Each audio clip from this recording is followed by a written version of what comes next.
এই দাগে টিস্যু ব্যবহার করা হয় আমি ইউটিউবে দেখেছি, বুঝলি? যা তো বিরক্ত করিস না, খেতে দে।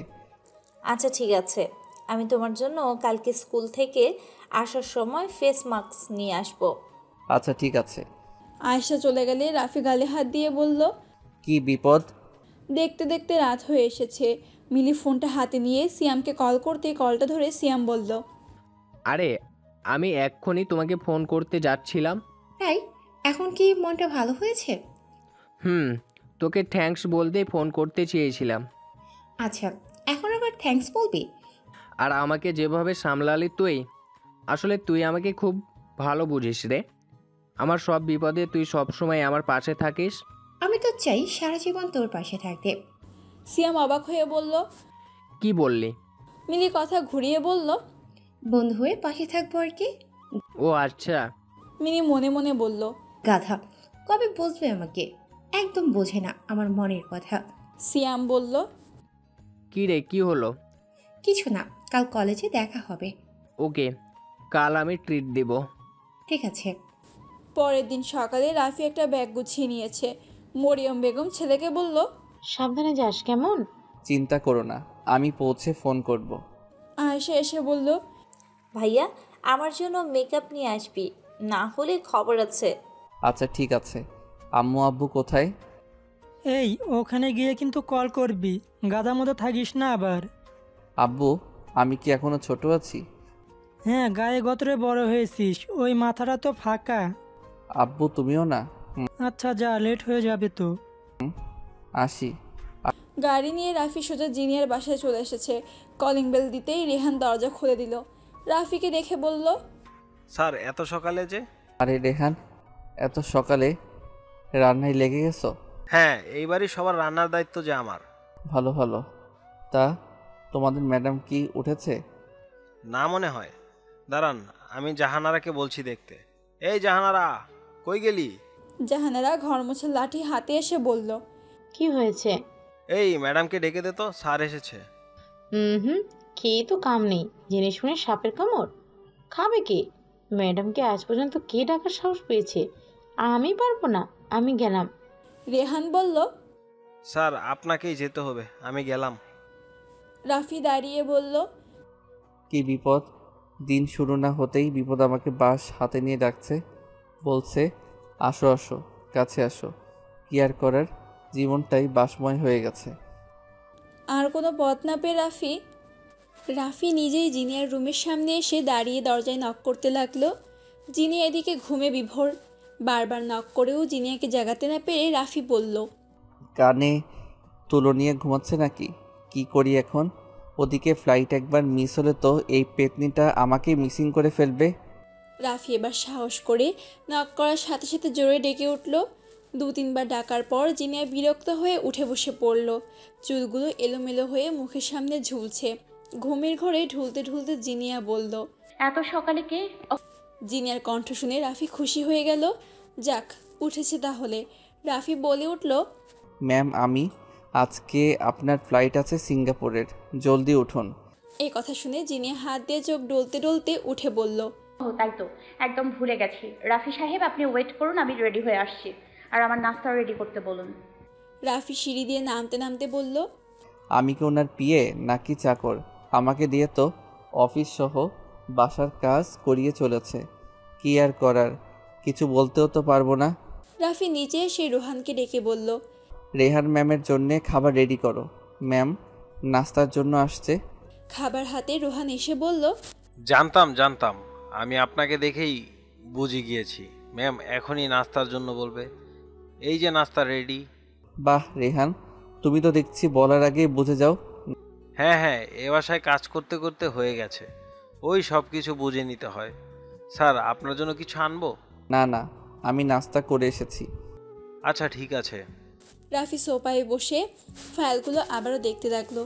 এমন সময় মিলি জুস খেতে খেতে নিচে নেমে এসে রাফিকে বাসায় দেখে বলল, আরে আপনি এত সকালে বাসায় যে? বা মিলিকে দেখে রাফি হেসে বলল, অফিসের কাজে। মিলি সামনে সোফায় বসে বলল, আপনাকে তো এই পোশাকে হ্যাপি মানিয়েছেন, একদম হিরো। রাফি একটু লজ্জা পেয়ে বলল, ওই আর কি। আচ্ছা, আপনাকে আমি ভাইয়া বলে ডাকি। শিওর, কোনো সমস্যা নেই। আচ্ছা, একটা কথা বলবেন? এহ, আপনি করে না বলে তুমি করে বলুন, আমি তো আপনার ছোট। ওকে। আচ্ছা, একটা কথা বলো, তোমার বোন আর তুমি কি আপন বোন? মিলি অবাক হয়ে বলল, কেন? না মানে তুমি কত শান্তশিষ্ট, কত ভালো আচরণ, কত ফ্রেন্ডলি, আর অন্যদিকে তোমার বোন একদম উল্টা।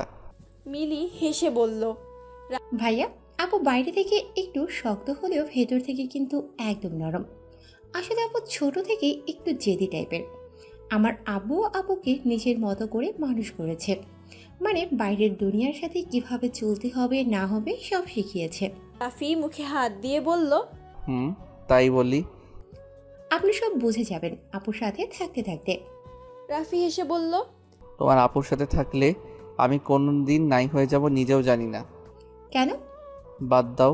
তা তুমি এত সকালে উঠছো যে? ভাইয়া, অলরেডি 6টার বেশি বাজে, তাছাড়া আমি জগিংয়ে যাই এই সময়। ও আচ্ছা। জিনিয়া রেডি হয়ে নিচে এসে বলল। রেহান, আমার নাস্তা কই? না। রেহান কিচেন থেকে দৌড়ে এসে বলল, এই যে সব রেডি আছে। আর কিছু আনবো ম্যাম? না, এতেই হবে। আমার জুসটা দে। এক্ষুনি দিচ্ছি। জিনিয়াকে দেখে মিলি আর রাফি কথা বাদ দিয়ে যে যার কাজে ব্যস্ত হয়ে গেল। মিলি উঠে জগিংয়ে চলে গেল, রাফি ফাইলে চোখ লুকালো। জিনিয়া নাস্তা করতে করতে বলল, রাফি সাহেব ফ্লাইট কখন? জি, 9টায়। ওকে। আর ফাইলগুলো এনেছেন? জি। গুড। রুমে আমার লাগেজ আছে, নিয়ে গাড়িতে রাখুন। ওকে। রাফি রুমে এসে লাগেজটা নিয়ে চলে আসলো। অমনি জিনিয়া বলল, শুনুন, জি। একটা জিনিস নিতে তো ভুলেই গেছি। ড্রয়ার থেকে আমার গানটা ব্যাগে রাখুন। আচ্ছা। দুপা এগোতেই রাফি চমকে উঠল, অবাক হয়ে বলল, গান? মানে বন্দুক? জিনিয়ার দিকে চোখ বড় বড় করে তাকিয়ে আছে রাফি। রাফিকে এভাবে তাকিয়ে থাকতে দেখে জিনিয়া বুঝতে পারলো বন্দুকের কথা শুনে রাফি চমকে গেছে। মুচকি হেসে জিনিয়া বলল, তাকিয়ে না থেকে নিয়ে আসুন, যান। রাফি কাঁপতে কাঁপতে উপরে চলে আসলো। বেডের কাছে ড্রয়ারটা খুলতেই রাফির চোখ কপালে উঠে লাফালাফি শুরু করে দিচ্ছে। রাফি বলল, গান? সত্যি সত্যি গান? বিজনেসম্যান নাকি গ্যাংস্টার? বন্দুক দেখেই তো আমার হাত পা কাঁপছে। শুনেছিলাম বড় বড় বিজনেসম্যানরা এসব রাখে, আজকে দেখেও নিলাম।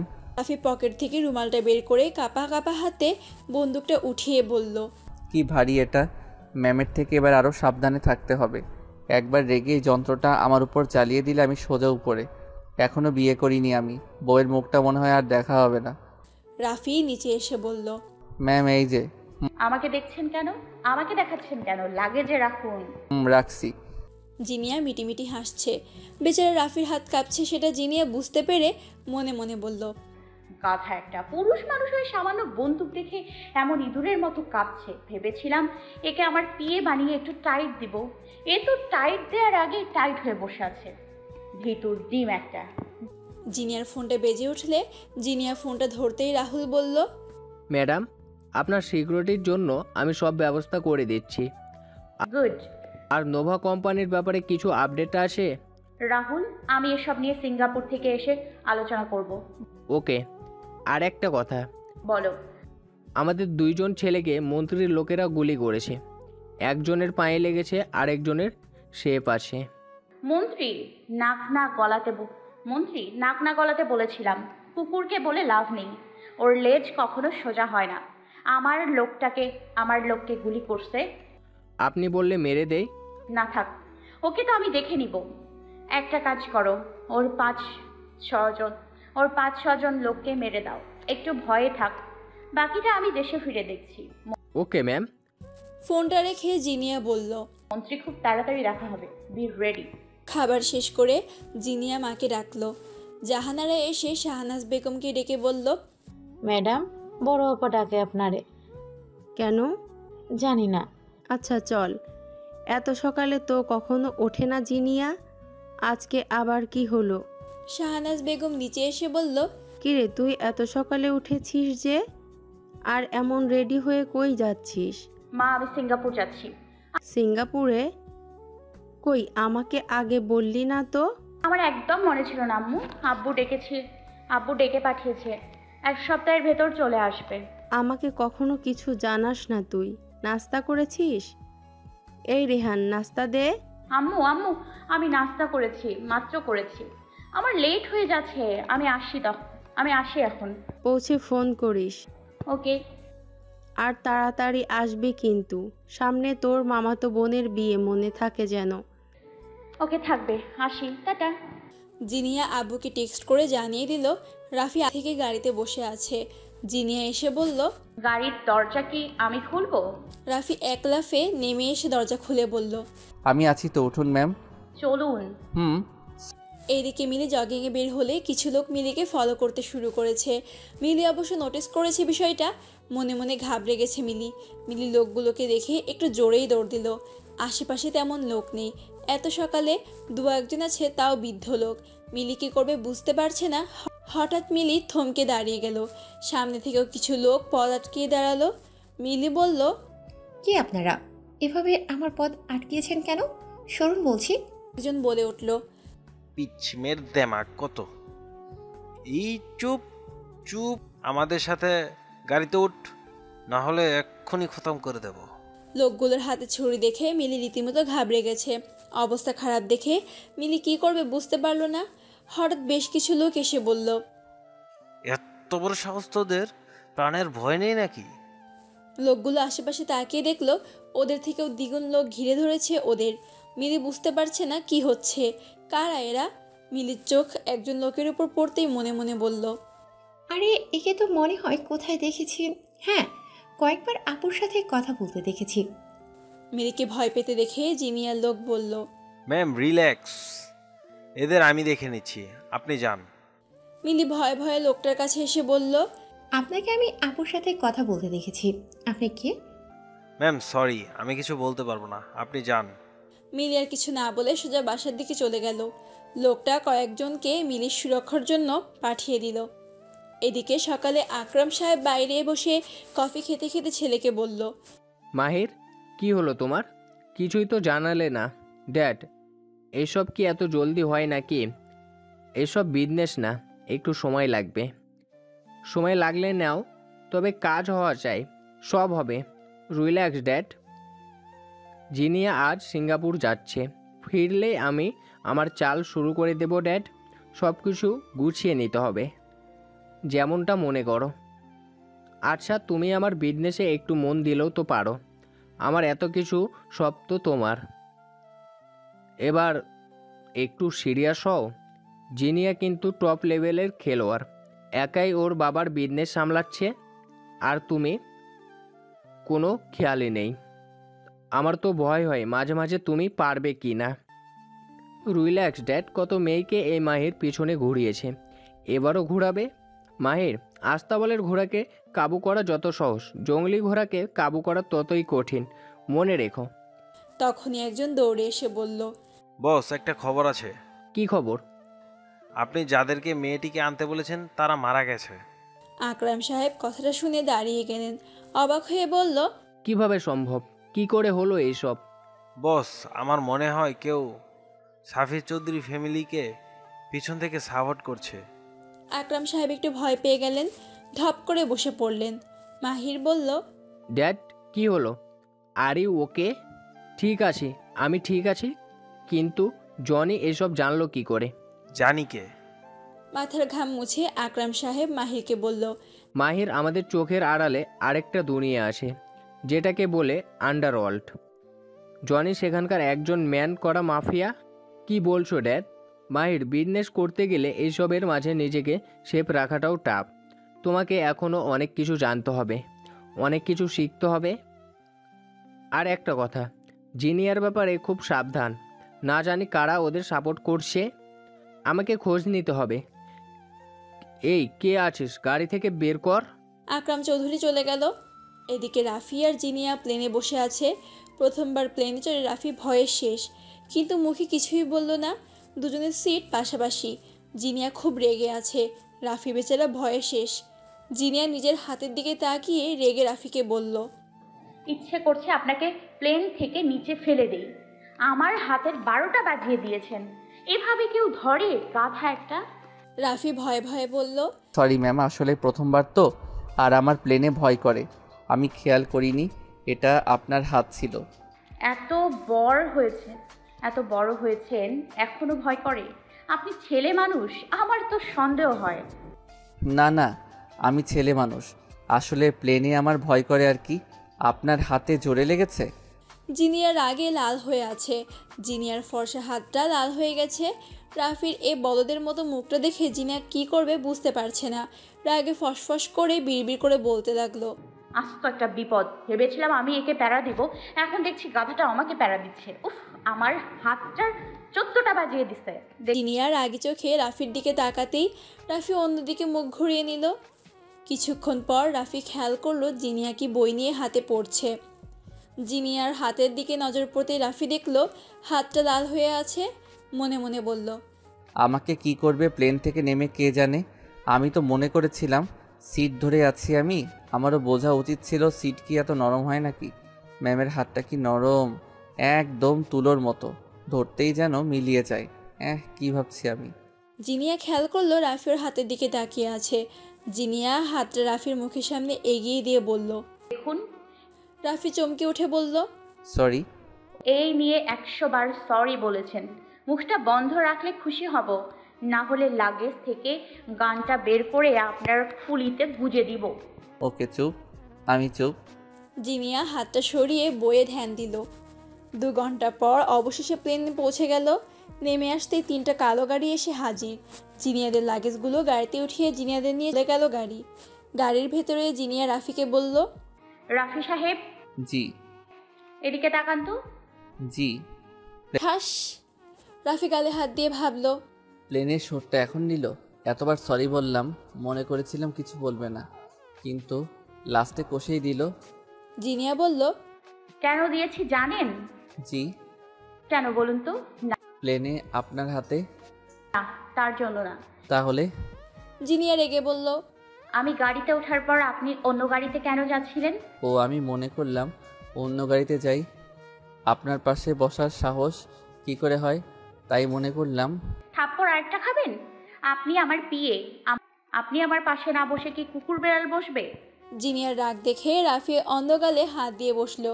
জিনিয়া এটা দেখে অবাক হয়ে তাকিয়ে আছে। ছেলেটা আসলেই এমন, এত বলদ। কাজের বেলায় তো বেশ ভালো, কিন্তু হাবভাব এমন বলদ বলদ কেন? আমার তো একে দেখে হাসতে হাসতে মরে যেতে ইচ্ছা করছে। ও হো, কার পাল্লায় পড়লাম আমি। অবশেষে জিনিয়া আর রাফি পৌঁছে গেল। গাড়ি থেকে নামতেই শরীফ চৌধুরী মেয়েকে ওয়েলকাম জানালেন। জিনিয়া আব্বুকে দেখে দৌড়ে এসে জড়িয়ে ধরলেন। শরীফ সাহেব বললেন, আরে আরে হয়েছে, আমি তো সেদিন আসলাম। আব্বু, তুমি বাসায় যাবা কবে? এখানে একা থাকতে ভালো লাগে নাকি? আরে বাবা, বিজনেস কি এত সহজ কাজ নাকি? তাছাড়া আর সপ্তাহখানেক পরেই চলে আসবো। রাফির দিকে নজর পড়তেই শরীফ সাহেব জিনিয়াকে আস্তে করে বলল, কিরে মা, বয়ফ্রেন্ড নাকি? কে? কার বয়ফ্রেন্ড? ওই যে। রাফির দিকে তাকিয়ে জিনিয়া রেগে বলল, এটা? ওইটা? আর বলো না, আমার কেন কোনো মেয়েরই বয়ফ্রেন্ড হতে পারবে কিনা কে জানে, গাধা একটা।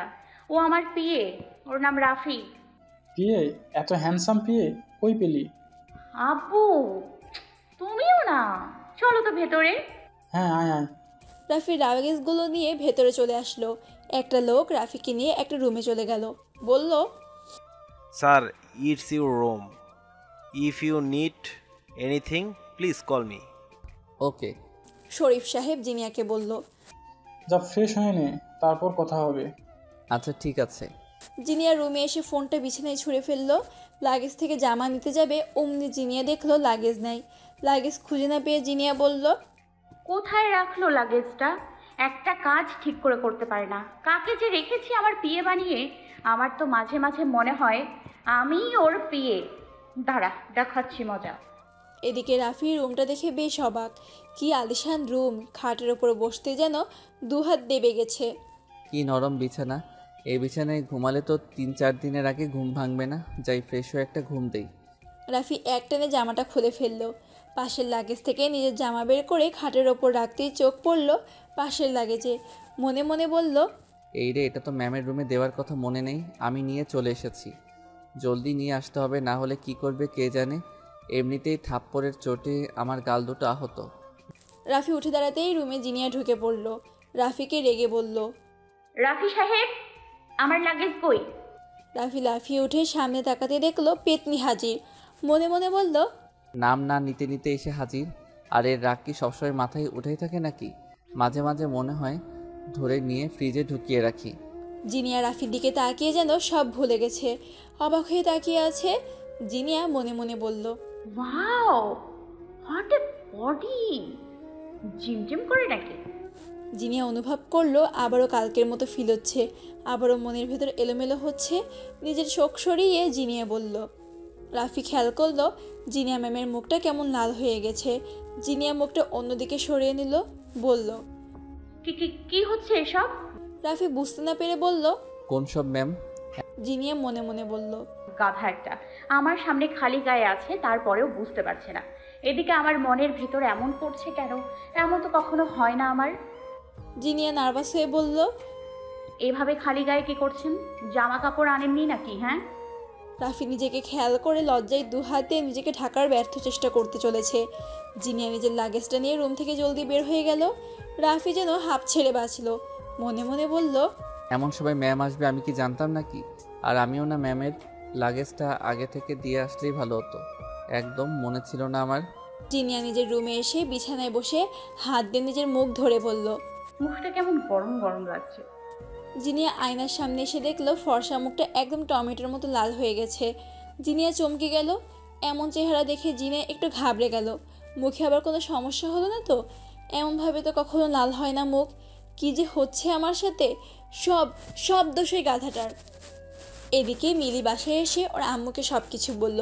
শাহনাজ বেগম মেয়েকে শান্ত করে বলল, ভয় পাস না, আমি তোর আব্বুকে জানাচ্ছি। আম্মু, আমার তো এখন কলেজে যেতেও ভয় করছে, লোকগুলো যদি আবার আসে। ভয় পাস না, আমি এখনই ফোন করছি তোর আব্বুর কাছে। শাহনাজ বেগম ফোন করলে শরীফ সাহেবের পিয়ে ধরে বলল, হ্যালো, কে বলছেন? তোমায় ম্যাডাম বলছি, তোমার স্যারের কাছে দাও তো। এক মিনিট ম্যাম, আমি দিচ্ছি। জলদি শরীফ সাহেবের কাছে ফোন দিয়ে বলল। স্যার, ম্যাডাম ফোন করেছে। ফোনটা হাতে নিয়ে জিনিয়ার আব্বু বলল, কি গো, কি হলো? কি আর হবে, মিলিকে আজ রাস্তায় কতগুলো লোক আটকিয়েছিল, মেয়েটা বাসায় এসে ভয়ে কান্না করছে। শরীফ সাহেব রেগে বলল, কার এত বড় সাহস আমার মেয়েকে কাছে আসার? লোকগুলো কে, জানতে পেরেছো? আমি কি করে জানবো, আমার টেনশন হচ্ছে, কিন্তু মেয়েটা কলেজে যেতেও ভয় পাচ্ছে। আচ্ছা, আমি দেখছি। জিনিয়া নিচে এসে বলল। কি হয়েছে আব্বু? ফোনটা সাইডে নিয়ে শরীফ সাহেব বলল, মিলিকে আজ নাকি রাস্তায় কারা পথ আটকেছিল, মেয়েটা ভয় পেয়েছে খুব। জিনিয়া রেগে বলল, হোয়াট? আমার বোনের দিকে নজর দেওয়ার মতো সাহস কার হয়েছে? দেখি, আমাকে দাও তো। জিনিয়া ফোনটা নিয়ে বলল, হ্যালো আম্মু, মিলিকে ফোনটা দাও তো। নে কথা বল মিলি, তোর আপু কথা বলবে, ধর। মিলি ফোনটা নিয়ে ভয়ে ভয়ে বলল, আপু, আমার খুব ভয় করছে। আরে পাগলি, কান্না করছিস কেন? আমি আছি না? আমি থাকতে তোর কোনো ভয় নেই। আপু সব কটাকে শাস্তি দিব। কি হয়েছে আমাকে বলতো? জগিংয়ে গিয়েছিলাম সকালে, আসার সময় কিছু লোক আমাকে আটকায়। আমাকে ওদের সাথে নিয়ে যেতে চেয়েছিল, কিন্তু তখনই আরও কিছু লোক এসে ওই লোকগুলোকে আটকায় আর আমাকে বাসায় চলে যেতে বলে। জানো, এর মাঝে একটা লোককে না আমি তোমার সাথে কথা বলতে দেখেছিলাম। জিনিয়া মনে মনে বলল, এর মানে মিলি রাহুলের কথা বলছে। রাহুল তাহলে মিলির সাথে সাথেই আছে। Good good. জিনিয়া বলল, চিন্তা করিস না, ওরা আমার লোক, তোর কোনো ভয় নেই। আচ্ছা, আমি তোকে নজর রাখার জন্য কিছু লোককে বলে দিচ্ছি, ওকে? ওরা তোকে সব সময় প্রোটেক্ট করবে, বুঝলি? আচ্ছা। এখন কান্না থামা, আমি আছি না? আমি সব দেখে নিব। আমার বোন হয়ে এত ভয় পেলে চলবে? আমি বাসায় এসে দেখছি, ওকে? ওকে। জিনিয়া ফোনটা রাখতেই শরীফ সাহেব বলল, কি হলো, কি হয়েছে? আব্বু, চিন্তা করো না, আমার লোকেরা মিলিকে সব সময় দেখে রাখবে। আর আমার যতদূর মনে হয় ওই লোকগুলো এতক্ষণে দুনিয়া ছেড়ে চলেও গেছে। চিন্তা করো না, আমার ফ্যামিলির দিকে যে নজর দেবে আমি তাকে দুনিয়া থেকেই গায়েব করে দিব। জিনিয়া সোফায় বসে পড়ল। পাশে দাঁড়িয়ে থাকা শরীফ সাহেবের পিয়ে মনে মনে বলল, বসের মেয়ে দেখছি বসে যে তো ডেঞ্জারাস, ভাগের ঘরে ভাগিনী হয়েছে। শরীফ সাহেব নিজেও মুচকি হেসে মনে মনে বলল, আমার ঘরে একটা বাঘিনী হয়েছে। আমার থেকে আমার মেয়ের নেটওয়ার্ক কোনো অংশে কম না। জিনিয়া বলল, আব্বু এবার বলো, আমাকে হঠাৎ এখানে আসতে বললে যে? কারণ তো আছেই। দাঁড়া বলছি। খালিদ সাহেব আমাদের জন্য কফি আনতে বলতো। জি স্যার, আমি নিয়ে আসছি। শরীফ সাহেব বলল, ওখানে আমাদের কোম্পানির কি অবস্থা? আব্বু আমার মনে হয় আমার কিছু বলা লাগবে না, তুমি সবটাই জানো।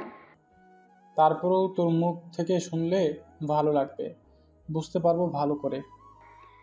ওকে বলতে বলো ওইদিকে সব ঠিকঠাক আছে। সেই প্রজেক্টের দ্বিতীয় চালানের যে টেন্ডার্স সেটাও আমরা পেয়ে গেছি, কাজও শুরু হয়ে গেছে। Good good. আমার মনে হয় এখন আমাকে সবকিছু তোমার উপর ছেড়ে দেওয়া উচিত, কি বলো? আব্বু আমার এখনও অনেক কিছু শেখা বাকি। আমার মনে হয় এই ইন্ডাস্ট্রিতে এখনও আমি পুরোপুরি নামতে পারিনি। আসলে বলতে গেলে ইন্ডাস্ট্রিটা একটা সমুদ্রের চেয়ে কম না। সেটা অবশ্য ঠিক বলেছিস। এখানে নতুন নতুন অনেক কিছু হঠাৎ করে আমাদের সামনে প্রকাশ পায়, যেটা আমাদেরকে বুঝিয়ে দেয় আমরা এই ইন্ডাস্ট্রিতে কত ছোট। তো এখানকার কি অবস্থা? সেজন্য তো তোকে ডাকলাম। ফাইলগুলো এনেছিস? হ্যাঁ এনেছি, ফাইলগুলো রাফির কাছে আছে। দাঁড়াও আমি ডাকছি। খালেদ কফি নিয়ে আসলে শরীফ সাহেব বলল, তুই বস। খালিদ রাফিকে ডেকে দাও তো। ওকে। খালেদ ওপরে চলে গেলে শরীফ সাহেব বলল, ছেলেটা কেমন? কে? ও প্রিয়ে? রাফি? হ্যাঁ, কাজে ট্যালেন্টেড আছে, পারফরমেন্স ভালো।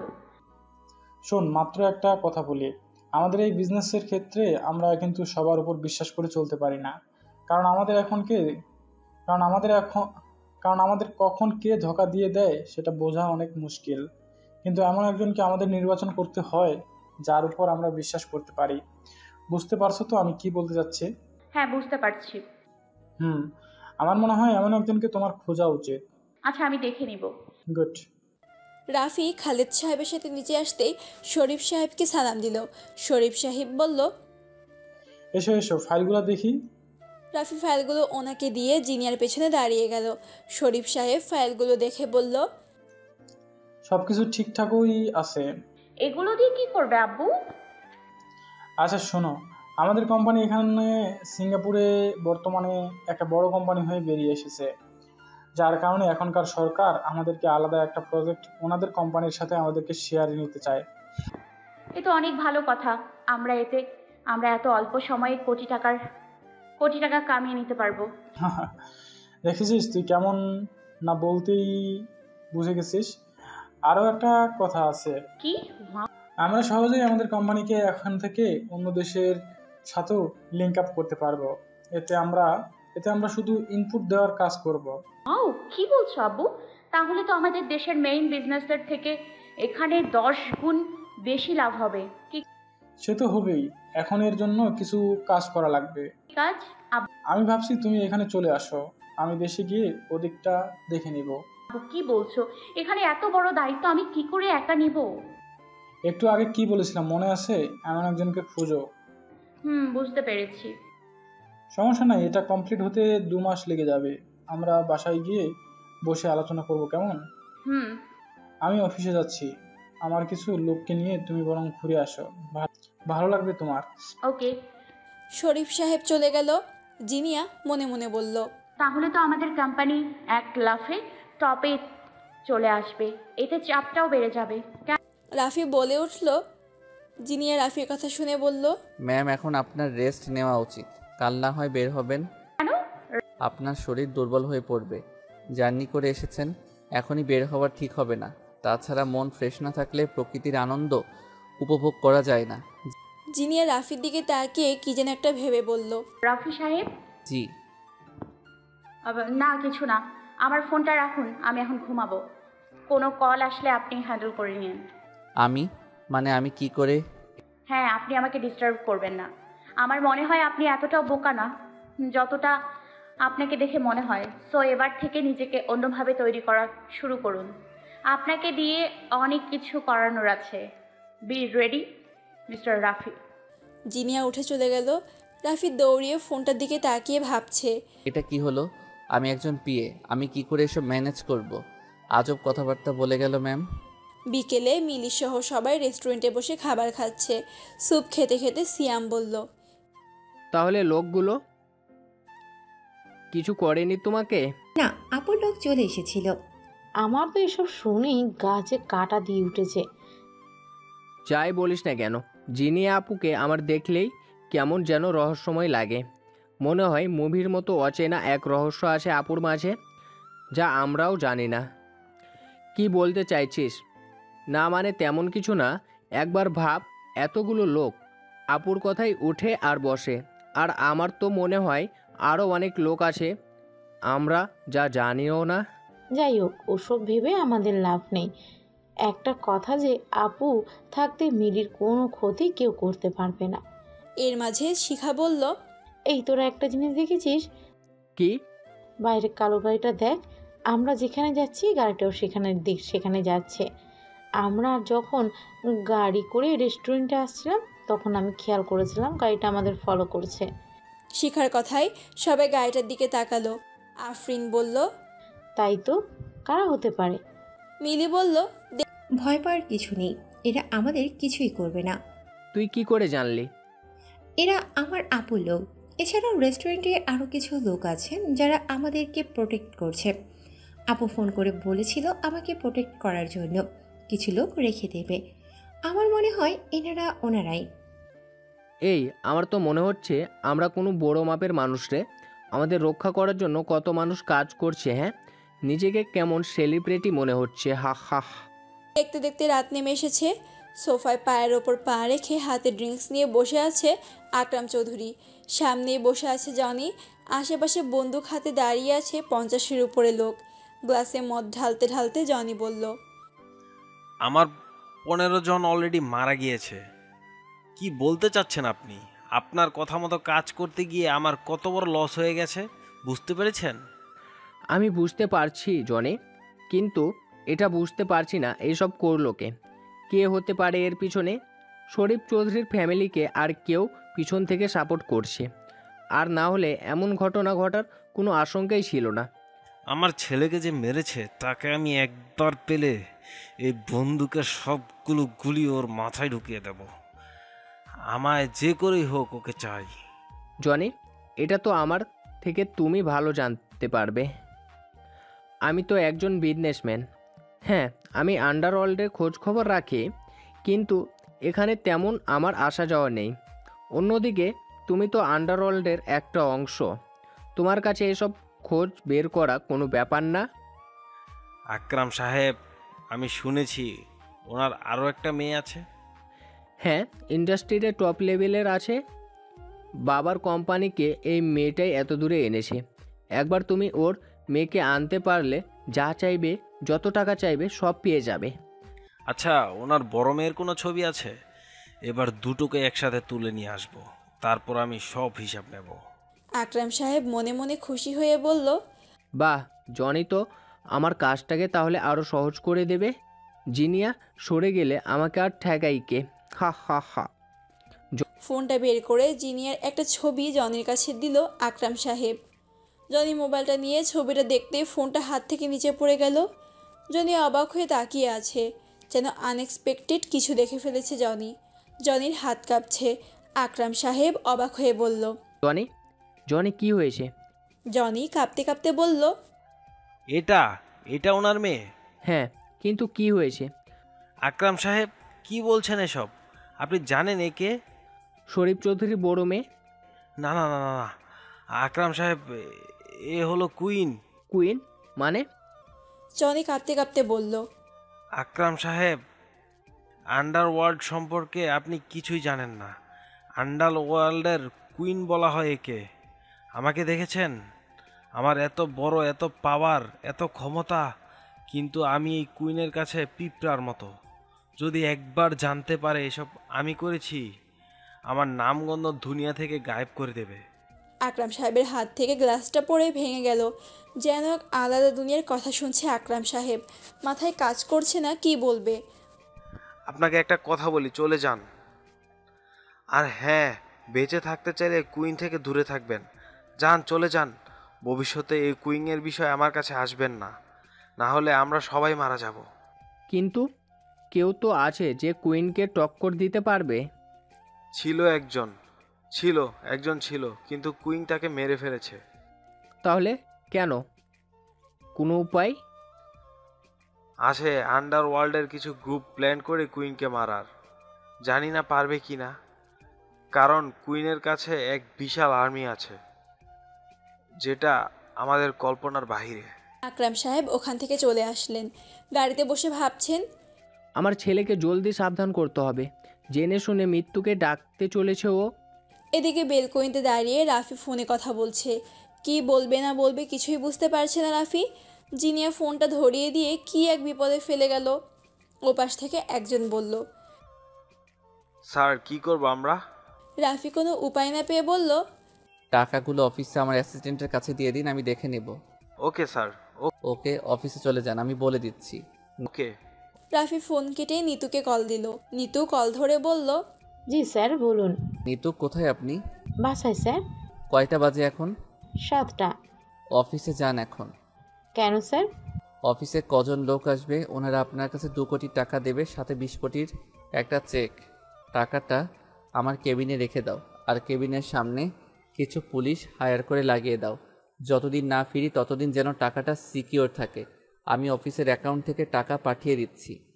নিতু তো থ হয়ে দাঁড়িয়ে পড়েছে। 2 কোটি ক্যাশ, সাথে 20 কোটির চেক। নিতু মাথা ধরে বলল, আমার মাথা ঘুরছে, মুখের ভিতর ধুকপুক করছে। নিতু বলল, স্যার আমি। নিতু, আমি জানি আপনি এর জন্য একদম পারফেক্ট। আমি আপনার ওপর ছাড়া আর কারোর উপর বিশ্বাস করতে পারছি না। নিতু বড় নিঃশ্বাস নিয়ে বলল, ওকে স্যার, আমি অফিসে যাচ্ছি। গুড, আমাকে জানাবেন কেমন। Okay sir. এদিকে জিনিয়া হঠাৎ ঘুম থেকে লাফিয়ে উঠল। বড় বড় নিঃশ্বাস নিয়ে লাইটটা জ্বালিয়ে বলল, কি আজব স্বপ্ন এটা! ছি ছি ছি, এসব আমি কি স্বপ্ন দেখছি? আমার স্বপ্নগুলো আজব হয়ে গেছে। কি দেখলাম আমি এসব? রাফির সাথে আমি, উফ, কি উদ্ভট স্বপ্ন এগুলো! স্বপ্নগুলো কি লজ্জা শরম নেই নাকি? স্বপ্নগুলোকে হাতের কাছে পেলে সোজা গুলি করে খুলি উড়িয়ে দিতাম। হতচ্ছাড়া স্বপ্ন। গ্লাসটা নিয়ে ঢকঢক করে পানি খেয়ে নিল জিনিয়া। চুলগুলো ঠিক করে, নাইটিটা ঠিক করে নেমে আসলো জিনিয়া। বেলকনিতে এসে দাঁড়িয়ে আকাশের দিকে তাকিয়ে রইল।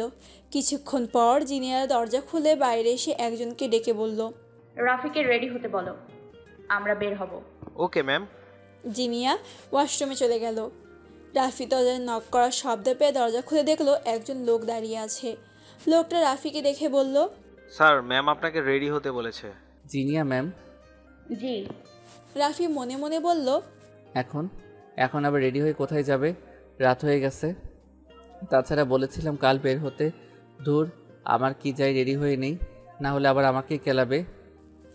জিনিয়া ফ্রেশ হয়ে এসে একটা ড্রেস পরে নিল। আয়নায় নিজেকে দেখতে চলেছে জিনিয়া। চুলগুলো ঠিক করতে করতে বিড়বিড় করে বলল, মাথা থেকে স্বপ্নটা কিছুতেই যাচ্ছে না। আমিও না কি সব ভাবছি। এসব ভাবার কোনো মানে আছে? হ্যাঁ, কি যে হচ্ছে ইদানিং আমার সাথে। জিনিয়া খেয়াল করলো ওর মুখটা আবারও লাল লাল হয়ে উঠেছে। রাগী কণ্ঠে জিনিয়া বলল, দুর্বাল, এসব মনে হলেই খালি মুখ লাল হয়ে যায়। কি বিপদে পড়লাম আমি! সব দোষ হারামি রাফিটার। হতচ্ছাড়া একটা, আজকাল আমার স্বপ্নে এসেও আমাকে ডিস্টার্ব করছে, গাধা কোথাকার। রাফি একটা শার্ট পরে নিল, চুল ঠিক করে আয়না নিজেকে দেখে বলল, বাহ, মানিয়েছে। সেদিন অফিস থেকে ফেরার পথে কিনেছিলাম, মানিয়েছে গায়ে। যাই দেখি ম্যাডাম রেডি হয়েছে কিনা। রাফি রুম থেকে বের হতেই সামনে জিনিয়া চলে আসলো। রাফিকে দেখে জিনিয়া বলল, বাবা, আমি তো মনে করেছিলাম আপনি মেয়েদের মতো সাজতে বসছেন। হ্যাঁ, এতক্ষণ লাগে রেডি হতে? রাফি মনে মনে বলল, ওই দেখো শুরু হয়ে গেছে। কেবলই তো বলে গেল। আমার সাথে ম্যামের কি শত্রুতা আমি বুঝি না। আমাকে কি সবসময় রাগ দেখানোর জন্যে পায়? জিনিয়া রাফির একটু কাছে এসে শার্টটা ধরে বলল, এটা কি পরছেন? কেন শার্ট? এই, আপনি কি গাধা? না তো। কেন ম্যাম, ভালো না? আপনার কাছে স্যুট নেই? আছে তো। তাহলে এসব পরেছেন কেন? যান, পাল্টে আসুন। আমার মতো রেডি হয়ে আসবেন। এই কাকে নিয়ে এসছি আমি? রাফি শার্টটা দেখতে দেখতে রুমে চলে গেল। বিড়বিড় করে বলল, কি হলো বুঝলাম না। ভালোই তো ছিল। এখন কি আবার কোনো অফিসিয়ালি কাজে যাচ্ছে নাকি যে স্যুট বুট পরতে হবে? জিনিয়া নিচে এসে বসে আছে। বাইরে গাড়ি রেডি করতে বলল জিনিয়া। একজন লোক জিনিয়ার কাছে এসে বলল, ম্যাম আপনার সাথে কতজন পাঠাবো? লাগবে না, শুধু একজন ভালো ড্রাইভার দাও। কিন্তু ম্যাম বস জানতে পারলে আমাদের রাগ করবে। কিছু হবে না, আমি আব্বুকে বলে দিব। ওকে। হঠাৎ জিনিয়ার নজর পড়ল রাফির দিকে। সিঁড়ি দিয়ে নেমে আসছে। জিনিয়া রাফিকে দেখে অবাক হয়ে তাকিয়ে আছে। জিনিয়ার চোখ দুটো যেন আটকে গেছে। মনে মনে জিনিয়া বলল, ছেলেটা এই ড্রেসে এত হট লাগছে, আগে কখনো এভাবে দেখিনি ওকে। অবশ্য কখনো কোনো ছেলেকে আমার মন সায় দেয়নি, কিন্তু একে দেখে মনে হচ্ছে আমার মনের গতিবিধি ভালো না। ছেলে মানুষ এত অ্যাট্রাকটিভ হয় কিভাবে? কালো স্যুটে একদম কোনো রাজকুমারের মতো লাগছে। জিনিয়া বুকে হাত দিয়ে অনুভব করলো ওর হার্টবিট বেড়ে গেছে। রাফি নিচে এসে জিনিয়াকে দেখে মনে মনে বলল, কি ব্যাপার ম্যাম আমার দিকে এভাবে তাকিয়ে আছে কেন? ও বুঝতে পেরেছি, এটাও মনে হয় পছন্দ হয়নি। এখনই রেগে বলে উঠবে কি পরেছেন এটা, এসব কেউ পরে? ভালো জামা কাপড় নেই, মনে মনে নিশ্চয়ই আমাকে ঝাড়ার প্যান্ট বানাচ্ছে। রাফির কথায় জিনিয়ার ঘোর কাটল। রাফি বলল, ম্যাম কি হলো, এটাও কি ভালো না? জিনিয়া নিজেকে সামনে উঠে দাঁড়িয়ে গেল। বাইরে যেতে যেতে বলল, হয়েছে, আসুন। জিনিয়াকে এভাবে যেতে দেখে রাফি অবাক হয়ে বলল, কিছুই বলল না। আমি তো মনে করলাম আমাকে কথা না শুনিয়ে যাবে না। যাক বাঁচলাম। বাইরে এসে রাফি গাড়িতে যেই উঠতে যাবে তখনই রাফি দেখলো আগে থেকেই ড্রাইভার বসে আছে। জিনিয়ার দিকে একবার তাকিয়ে আবার ড্রাইভারের দিকে তাকালো রাফি। মনে মনে রাফি বলল, কি করি এখন? সামনের সিটে বসবো নাকি ম্যামের পাশে? এখন তো অফিসিয়ালি কোনো কাজ নেই, তাহলে সামনেই বসি। কিন্তু সামনে বসলে আবার যদি রাগ দেখাই, উফ, আমি পাগল হয়ে যাব। করিটা কি?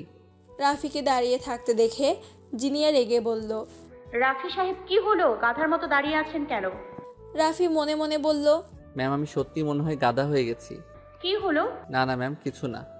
রাফি কিছু না ভেবে জিনিয়ার পাশে বসে পড়ল।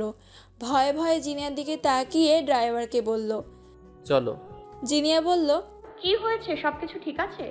হ্যাঁ ম্যাম, ওকে, সব ওকে। তো হাঁ করে তাকিয়েছিলেন কেন বাইরে? না মানে আমি ভেবেছিলাম আমি ড্রাইভ করব, জানতাম না ড্রাইভার আসবে। ও, এখানে আপনাকে ড্রাইভ করতে হবে না। ওকে ম্যাম, একটা কথা ছিল। বলুন।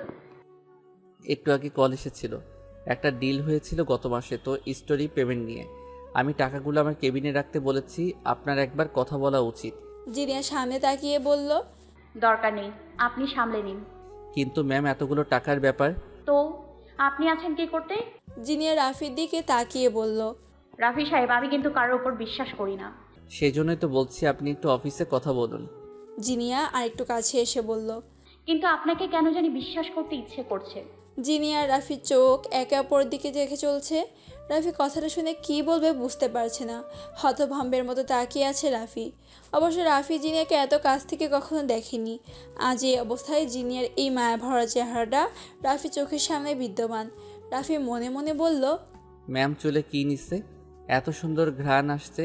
তাছাড়া এই বড় বড় চোখ দুটোই কি অসম্ভব মায়া।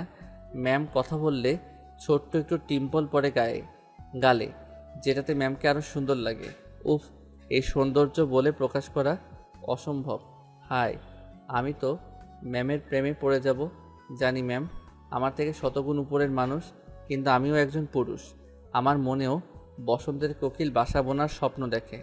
মনে মনে এই সৌন্দর্যে, এই মায়ায় নিজেকে না জড়ালাম, তাতে তো ম্যাম আর জানতে পারবে না এই মায়ায় আমি কেন হাজার হাজার পুরুষও ডুবে যাবে, এই রূপে হাজারো যুবক পুরে ছারখার হয়ে যাবে। জিনিয়া মনে মনে বলল, গাধাটা এভাবে কেন তাকিয়ে আছে? আর আশ্চর্যজনক বিষয় হলো আমি ওর বস। আমার কথাই যেখানে পুরো সিস্টেম পাল্টে যায়, আমার চোখে যেখানে কেউ তাকানোর সাহস পায় না, সেখানে আমি কেন এই চোখে আর তাকিয়ে থাকতে পারছি না? আমার মনে হচ্ছে রাফির চাহনির কাছে আমার চোখ দুটো নিজেই হার মেনে নিচ্ছে। শুনেছি একটা নারী তার কাছেই পরাজিত, যে তার মনে রাজত্ব করে। গল্পে পড়া এই লাইনটার মানে তাহলে কি এই? না না না, আমি কি ভাবছি এসব? আমার কি মাথা খারাপ হয়ে গেছে নাকি? আমি কোথায়, আরে এ কোথায়? ও আমার সামান্য পিয়ে। ইচ্ছে করলে আমি এমন পিয়ে 100টা রাখতে পারি। ড্রাইভার দুজনকে এভাবে একে অপর দিকে তাকিয়ে থাকতে দেখে কাজটা উঠিয়ে নিল। এতে জিনিয়া সিচুয়েশন বুঝতে পেরে দ্রুত সামনে তাকালো। রাফি ভয় পেয়ে গেল, ম্যাম আবার কিছু মনে করলো না তো? ড্রাইভার বলে উঠল, ম্যাম কোথায় থামবো? একটা ভালো জায়গায় নিয়ে চলো, যেখানে থেকে সমুদ্র দেখা যাবে। ম্যাম কাছেই একটা ছোটখাটো বিচ আছে। তাহলে সেখানেই চলো। ওকে। এদিকে অফিসে নিতু এসে হাজির। অফিসের হাইড রুমেই নিতু বসে আছে। সামনে 3জন লোক বসে আছে। নিতুকে একজন লোক বলল, ম্যাম কোড প্লিজ। কোড? হ্যাঁ রাফি স্যার বলেছিল আপনারা কোড চাইবেন। জি কোড বলুন, না হলে আমরা বিশ্বাস করতে পারছি না। আপনার কাছে টাকা দেব। ওকে, নাথিং নাথিং নাথিং। একজন লোক বলল। ওকে ডান। পাশে থাকায় 2টা ব্যাগ উঠিয়ে নিতু সামনে রাখলো। ব্যাগ দুটো খুলে দিতেই 2 ব্যাগ ভর্তি টাকা দেখে নিতুর চোখ কপালে। এত টাকা! নিতু এ কোম্পানিতে অনেকদিন কাজ করে, তবুও একসাথে এত টাকা কখনো চোখের সামনে দেখেনি। আসলে কোম্পানিতে এসব টাকা পয়সার হিসাব অন্য লোকদের। আজ এমন কিছু সামনে এসে নিতু একটু ঘাবড়েই গেল। নিতু বলল, ঠিক আছে, আর চেক? হ্যাঁ এই যে। নিতু চেকটা হাতে নিয়ে বলল, ওকে ডান। তাহলে আমি আসি। ওকে। লোকগুলো চলে গেলে নিতু চেকটা হাতে নিয়ে ভালো করে দেখতে লাগলো। 20 কোটি!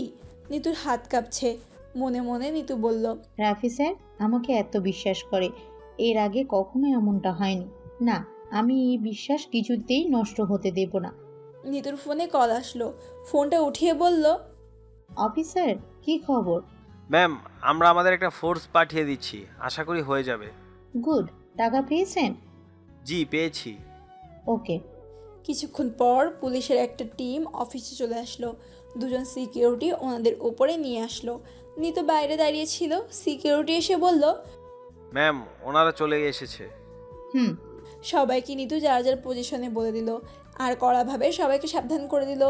সব কিছু কমপ্লিট করে নিতু রাফিকে কল করলো। রাফি নিতুর কলটা উঠিয়ে বলল, কি খবর? স্যার আমি সব কিছু আপনার কথা মতোই করেছি, পুলিশদেরও লাগিয়ে দিয়েছি। গুড।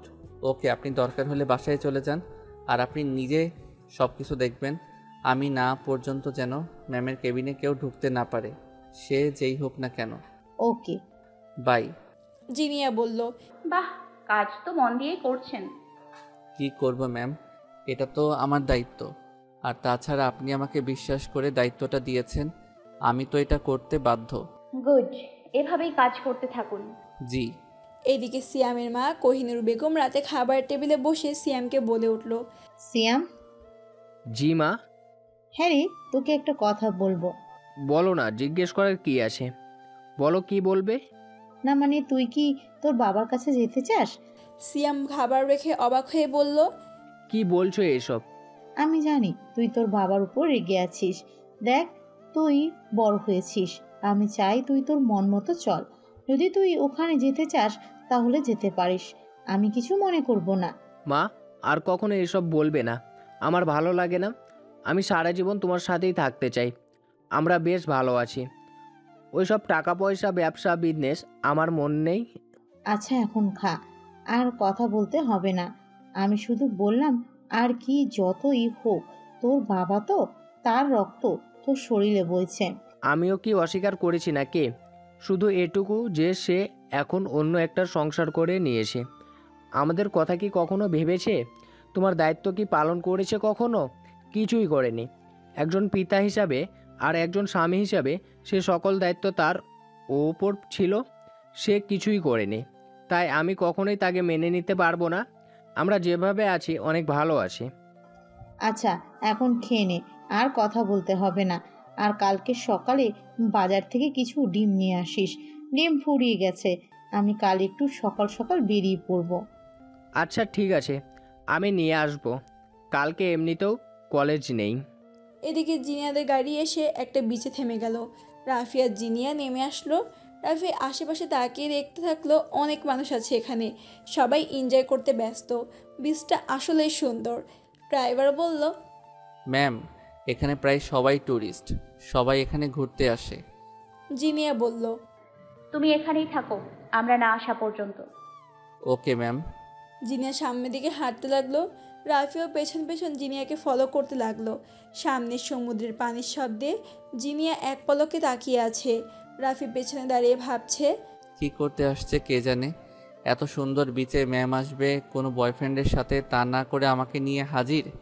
জিনিয়া দুহাত মেলে চোখ বন্ধ করে নিল, যেন প্রকৃতির সাথে মিশে যাচ্ছে জিনিয়া। পায়ের জুতা খুলে জিনিয়া অল্প পানিতে পা ডুবিয়ে হেঁটে চলেছে। রাফি জিনিয়ার জুতাটা হাতে নিয়ে পেছনে পেছনে হেঁটে চলেছে। জিনিয়া একটু পর বলে উঠল, রাফি সাহেব, জি ম্যাম। কেমন লাগছে? আমার? জিনিয়া রেগে বলল, না, এখানে তো ভূত আছে, আমি ভূতকে জিজ্ঞেস করছি। সরি ম্যাম, না ভালো, খুব ভালো লাগছে সত্যি, বীজটা অনেক সুন্দর। আমার কাছেও ভালো লেগেছে। শুনেছি এখানকার সি ফুড নাকি হ্যাভি টেস্টি। চলুন ট্রাই করি। চলুন। জিনিয়া পানি থেকে উঠে আসতেই হঠাৎ পা ধরে চেঁচিয়ে উঠল। জিনিয়া পা ধরে চেঁচিয়ে উঠল। রাফি দ্রুত এসে জিনিয়াকে বলল, ম্যাম কি হয়েছে, আপনি ঠিক আছেন? মনে হয় পায়ে কিছু ঢুকেছে। রাফি জিনিয়ার পাটা ধরে দেখলো কাচের টুকরা, রক্ত বের হচ্ছে। রাফি বলল, ম্যাম পায়ে তো কাজ ঢুকেছে, এখনই ব্যান্ডেজ করতে হবে, রক্ত বের হচ্ছে। তো বসে আছেন কেন, কিছু করুন। হ্যাঁ, গাড়িতে মেডিসিন থাকতে পারে, আমি নিয়ে আসি। রাফি সাহেব, আপনার মাথায় কি কিছুই নেই? আমি দাঁড়িয়ে থাকতে পারছি না, আর আপনি এখন গাড়ির কাছে যাবেন? রাফি মাথা চুলকিয়ে বলল, তাহলে কি করব?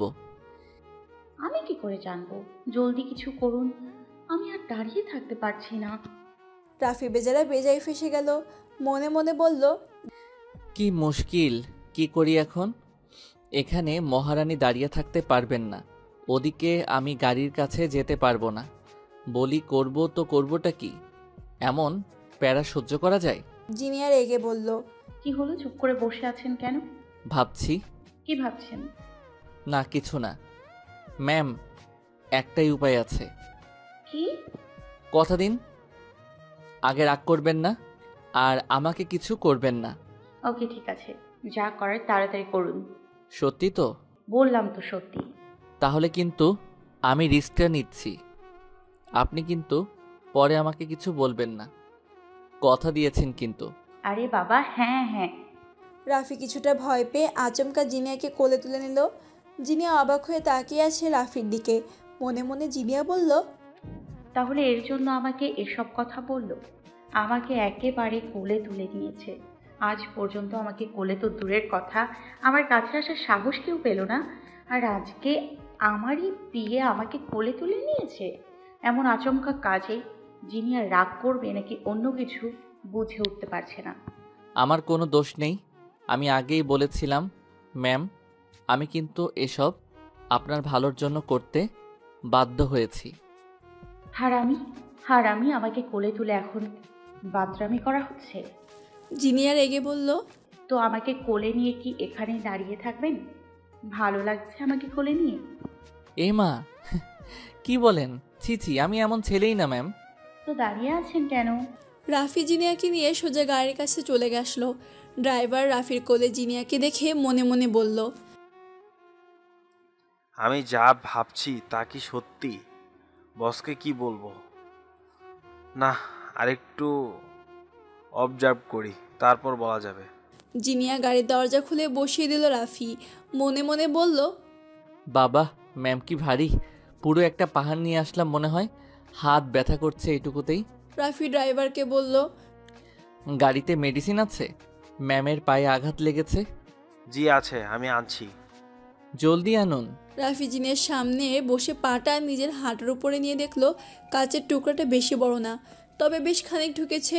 জিনিয়ার দিকে তাকিয়ে রাফি বলে, ম্যাম আমি এটা বের করছি। ওকে। রাফি মনে মনে বলল, বাব্বা, ম্যাম দেখি ভয় পায় না, অন্য মেয়ে হলে তো এতক্ষণে চিল্লিয়ে ভূমিকম্প ডেকে আনতো। ম্যাম এত সহজে বলে দিল, শক্ত আছে ম্যাম। রাফি কাচের টুকরাটা এক টান দিয়ে বের করে নিল। জিনিয়া ব্যথায় রাফির চুলগুলো খামচে ধরলো। রাফি হাত দিয়ে চেপে ধরলো যাতে রক্ত বেশি বের না হতে পারে। জিনিয়া বলল, হয়েছে? জি, কিন্তু আমার চুলগুলো মনে হয় উঠে গেছে অর্ধেক। জিনিয়া দ্রুত চুলগুলো ছেড়ে দিল। সরি। ড্রাইভার এসে বলল, এই যে সবকিছু এখানে। ওকে দাও। জিনিয়ার পায়ে ব্যান্ডেজ করে দাঁড়িয়ে গেল রাফি। ড্রাইভারকে সব কিছু রাখতে বলল। জিনিয়া নিজের পাটা দেখে বলল, আমি তো হাঁটতেও পারবো না এখন। হ্যাঁ সে পারবেন না। আচ্ছা আপনি সি ফুড খাবেন তাই তো? আমি আছি না, আমি নিয়ে আসছি। আমি একা থাকবো এখানে? না, এই যে ড্রাইভার আছে তো। জিনিয়ার আগে চোখে তাকালে রাফি বলল, ওকে যাব না, আমি এখানে আছি। আচ্ছা, উনি নিয়ে আসুক তাহলে। হ্যাঁ, সেটাই করুন। রাফি ড্রাইভারকে বললে ড্রাইভার বলল, ম্যাম, এই যে দেখুন, অনেক খাবারের দোকান আছে, আপনি এখানে বসে রেস্টুরেন্টের মতন খেতে পারবেন। গাড়ি ওখানে নিয়ে যাই? তাহলে ভালো হয়। ওকে, চলো। খাবারের দোকানে এসে রাফি নেমে জিনিয়ার দিকে হাত বাড়িয়ে দিল। আসুন ম্যাম, আমি আপনাকে নিয়ে যাচ্ছি। আবার? রাফি ভয় পেয়ে গেল। না না, কোলে করে না, ওই যে বসার জায়গা। আমি আপনার হাত ধরে নিয়ে যাচ্ছি, আপনি আস্তে আস্তে আসুন। রাফি জিনিয়াকে ধরে বসিয়ে দিল। রাফি খাবারের অর্ডার করে জিনিয়ার পাশে দাঁড়িয়ে বলল, ম্যাম, আমার মনে হয় আপনার ডাক্তারের কাছে যাওয়া উচিত। স্যার জানতে পারলে আমাকে রাগ করবে। বাসায় গিয়ে দেখা যাবে। ওকে, তাহলে একটু তাড়াতাড়ি, মানে আমার চিন্তা হচ্ছে। বললাম না, বাসায় গিয়ে দেখা যাবে। ওকে। রাফি দাঁড়িয়ে আছে। খাবারগুলো আসলে জিনিয়া অনেক খুশি হয়ে গেল। রাফি মনে মনে বলল, মনে হয় ম্যাডাম সি ফুড অনেক ভালোবাসে। খাবার দেখেই কেমন খুশি হয়ে গেছে। ম্যাডাম হাসলে অনেক সুন্দর লাগে ম্যামকে, তবে এমন হাসি খুব কমই দেখা যায় ম্যামের চেহারায়। সবসময় রাগ নিয়ে থাকে ম্যাম। জিনিয়া খাবার গালে দিয়ে রাফির দিকে তাকিয়ে বলল, দাঁড়িয়ে আছেন কেন? ম্যাম, আর কিছু লাগবে বলুন, আমি নিয়ে আসছি। আমি বললাম, আপনি দাঁড়িয়ে আছেন কেন? কি করব ম্যাম, আপনি তো কিছু বলেননি। বসুন। আমি কি একা খাবো নাকি? আমি? জিনিয়া রেগে বলল, আপনি কি কানে কম শোনেন? একবার বললে কানে যায় না? রাফি ধপ করে বসে পড়ল। জিনিয়া খাবার দেখিয়ে বলল, খান। রাফি একটা একটা করে কোনো মতে খেয়ে চলেছে। এদিকে ড্রাইভারটা এসব দেখে মনে মনে বলল, কিছুই বুঝতে পারছি না, কনফার্ম বলা যাচ্ছে না কি চলে আসলে। প্রায় 20 মিনিট পর রাফি বলল, ম্যাম, আমাদের এখন যাওয়া উচিত। আর এসব খাবার আর না খাওয়াই ভালো। অনেক খেয়েছেন, পরে সমস্যা হবে। বাইরের খাবারে আপনার শরীর খারাপ করবে। কিছু হবে না, আমার খুব ভালো লাগছে। না ম্যাম, আর খাওয়া যাবে না, আপনার শরীর খারাপ করবে। জিনিয়া রেগে বলল, আমাকে মানা করছেন? রাফি ভয়ে ভয়ে বলল, না মানে, আপনার ভালো মন্দ আমারই তো দেখার দায়িত্ব। আমি কি করব? তাছাড়া আপনার বাইরের খাবারের তেমন অভ্যাস নাই। আপনি কি করে জানলেন? আপনার বাসা থেকে রেহান আমাকে সব বলেছে। একটু বেশি করছেন না? মনে হচ্ছে কাজে একদম ডুবে আছেন। যাই হোক, আপনাকে এখন বাসায় যেতে হবে, ডাক্তারকেও দেখাতে হবে। দরকার হয় কিছু খাবার আমি নিয়ে যাচ্ছি, বাসায় গিয়ে খাবেন। জিনিয়া মনে মনে হাসলো। আমাকে এভাবে আগে কখনো কেউ বলেনি। শুনতে ভালোই লাগছে। বিয়ে এমনই তো হওয়া চাই। আমার সব কাজ যে একাই ম্যানেজ করতে পারবে। দেখি আর কি কি করতে পারে আমার এই বোকা বিয়েটা। জিনিয়া বলল, ওকে, নিয়ে নিন, আমি বাসায় গিয়ে খাবো। রাফি কিছু খাবার ড্রাইভারকে নিতে বলল, আর রাফি জিনিয়াকে ধরে গাড়িতে বসিয়ে দিল। কিছুক্ষণ পর ওরা বাসায় রওনা দিল। বাসায় আসতেই শরীফ চৌধুরী মেয়েকে দেখে বলল, কিরে মা, কি হয়েছে? ড্রাইভার আমাকে কল করে বলল তুই পায়ে আঘাত পেয়েছিস। রাফি জিনিয়াকে সোফায় বসিয়ে বলল, স্যার খালি পায়ে হাঁটছিল, বিচে কাচের একটা ছোট টুকরো ঢুকে গেছিল। আমি বের করে ব্যান্ডেজ করে দিয়েছি। আমার মনে হয় ডাক্তারকে দেখানো উচিত। হ্যাঁ, আমি আগেই ডাক্তারকে খবর দিয়ে নিয়ে এসেছি। ডাক্তার এদিকে আসুন, দেখুন তো কি হলো। ডাক্তার এসে জিনিয়ার ব্যান্ডেজটা খুলে ভালো করে ড্রেসিং করে আবার ব্যান্ডেজ করে দিল। কিছু ওষুধ লিখে দিয়ে বলল, এই ওষুধগুলো আনিয়ে নেবেন, কয়েকটা দিন রেস্ট নিলেই ঠিক হয়ে যাবেন। শরীফ সাহেব ডাক্তারকে বলল, ভয়ের কিছু নেই তো? আরে না, সব ঠিক আছে। জিনিয়া মনে মনে বলল, কি শুরু করেছে সবাই? এই ছোটোখাটো কাটায় কি হবে আমার? অবশ্য এরা আর কি জানে আমার সম্পর্কে। বরাবরের মতো এসব দেখে যাওয়াই ভালো। ডাক্তার চলে গেলে শরীফ সাহেব মেয়ের পাশে বসে বলল, দেখে শুনে চলবি না, এখন একদম রেস্টে থাকতে হবে কিন্তু। আব্বু চিন্তা করো না, সামান্য চোট, ঠিক হয়ে যাবে। দেখো, আমি জানি না, ঠিক না হওয়া পর্যন্ত রেস্ট থেকে ওঠা যাবে না। আচ্ছা ঠিক আছে। শরীফ সাহেব রাফির দিকে তাকিয়ে বলল, রুমে নিয়ে যাও। Okay sir. সাবধানে। হুম। রাফি জিনিয়াকে রুমে এনে খাটে বসিয়ে দিল। জিনিয়া বলল, কোথায়? কি? আমার খাবার। রাফি অবাক হয়ে মনে মনে বলল, এখনো খাবার নিয়ে পড়ে আছে? আমি মনে করেছিলাম এখন শুয়ে রেস্ট নেবে। এ তো দেখছি খাবার নিয়ে পড়ে আছে।